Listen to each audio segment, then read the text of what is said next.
Mirek vyrazil z Prahy, letadlo už čeká.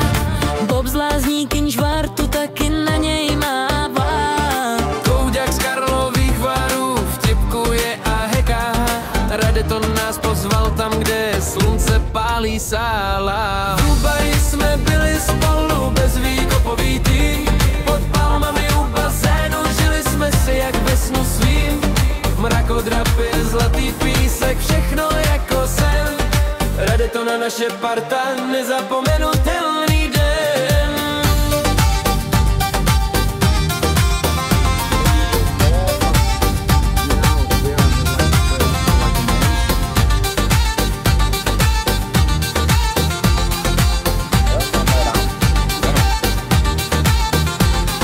Tři Poláci z Krakova, kurva znělo stále.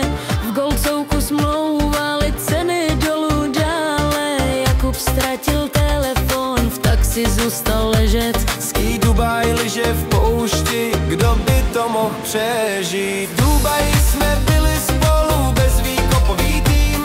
Pod palmami u bazénu žili jsme si jak ve snu svým. Mrakodrapy, zlatý písek, všechno jako sen.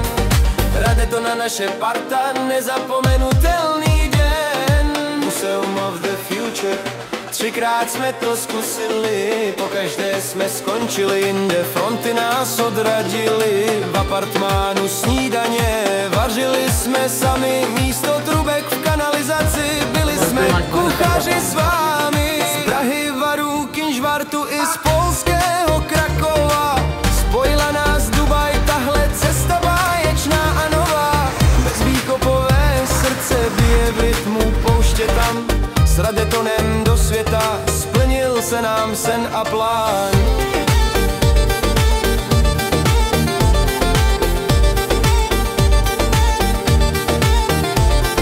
Mirek, Bob a Kouďák, hrdinové téhle písně jsou. Tři Poláci z Krakova, kurva křičí, smějí se a pijou. Bazén, gin a tonic, liže v poušti sněžné. Museum jsme neviděli, ale bylo to báječné.